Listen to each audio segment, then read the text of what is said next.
Chickenpox, well known by many but understood by few. Chickenpox is caused by the varicella zoster virus.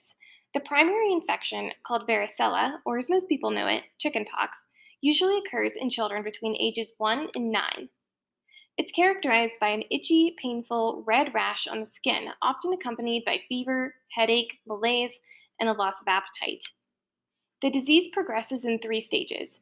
The first stage consists of a red, itchy rash with fever and headaches. In the second stage, the rash turns into fluid filled blisters. Nerve pain and numbness may also occur. In stage 3, the blisters break and scab over. It usually takes 1 to 2 weeks to reach stage 3.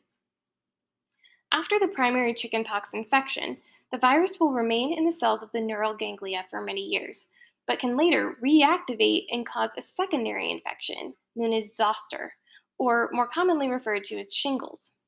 Shingles symptoms are largely similar to that of chickenpox. However, there are a few key differences. The rash usually develops on one side of the body, commonly on the face or the torso. And most notably, a common complication of shingles is long lasting nerve pain called postherpetic neuralgia, or PHN. To get started, the virus must first take hold in a host, which can be acquired through 3 primary routes of horizontal transmission. The first is transmitted indirectly through inhalation of infected aerosolized respiratory secretions. The second is directly transmitted through skin to skin contact. And the last is direct transmission through inhalation of airborne droplets from infected lesions. The virus can also spread through vertical transmission, where it can be passed to a fetus through pregnancy if the mother contracts it 2 weeks prior to giving birth. The varicella zoster virus can only infect humans, which is its only reservoir of disease. The viral particles are enveloped and contain a double stranded linear DNA molecule. The capsid enters the host by fusing its viral envelope with the host's plasma membrane. Then, the capsid is delivered to the nucleus, where it injects its viral genome. The viral genome is quickly expressed and replicated to produce new nucleocapsids. These then bud in the nuclear membrane to obtain their viral envelope. Once in the cytoplasm of the cell, they undergo a secondary enveloping and eventually are carried out of the cell via exocytosis in a vesicle. The viral particles enter the body through inhalation into the nasopharyngeal cavity, its portal of entry. Here, they begin infecting dendritic cells found in the mucosa of the upper respiratory tract. These dendritic cells unknowingly carry the virus into the tonsils and lymph nodes, where they spread the virus to the T cells. The T cells then carry the virus through the body, where it goes on to infect the skin's epithelial cells, creating the characteristic rash.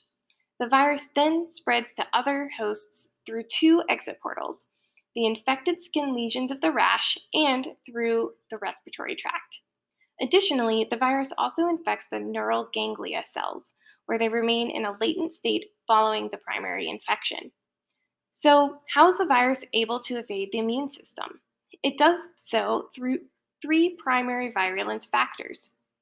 The first and most distinct is through latent infection following the acute chickenpox infection, where it is undetected by the body's immune system. Secondly, the virus takes advantage of the T cells' migratory action and uses them to spread the virus systemically. Also, by infecting T cells, it is also reducing their action, which would normally be activated to fight the virus. The US currently has less than 350,000 cases per year. In contrast, 99.5% of people born before 1980, before the vaccine was available, have been infected with the varicella zoster virus. Of these, 10 to 20% will develop shingles. Although these rates should continue to decline as more of the population becomes vaccinated, chickenpox is still a serious problem worldwide, with approximately 140 million infections per year globally and a case fatality rate of 3 per 100,000 cases annually. The antiviral drug acyclovir is the most common treatment for chickenpox and shingles. It works as a selective inhibitor of viral DNA replication. If the virus is present in the body, a virally encoded enzyme transforms it into a nucleoside analog that can bind in place of guanine, subsequently blocking DNA polymerase from replicating the viral genome. Although this drug is helpful, as they say, the best treatment is prevention. The varicella vaccine is indisputably the best method for preventing chickenpox and, by default, shingles. This vaccine is given in two doses, one dose at 12 months of age and a second dose at 4 years old.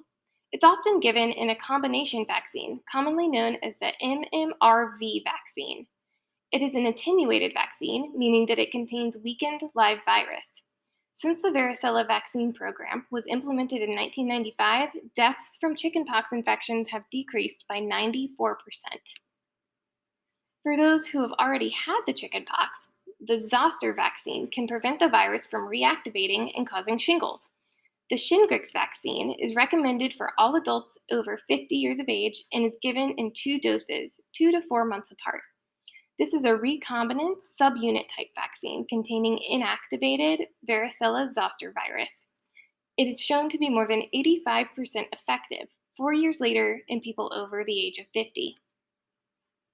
As always, practicing good hygiene and frequent hand washing can help to reduce the risk of infection. Those with active infections should isolate until all of their symptoms subside and their blisters have fully dried. Chickenpox was once considered an almost universal childhood experience, but thanks to the development of the varicella vaccine, that's no longer the case in the US. It prevents more than 3.5 million cases, 9,000 hospitalizations, and 100 deaths in the United States each year.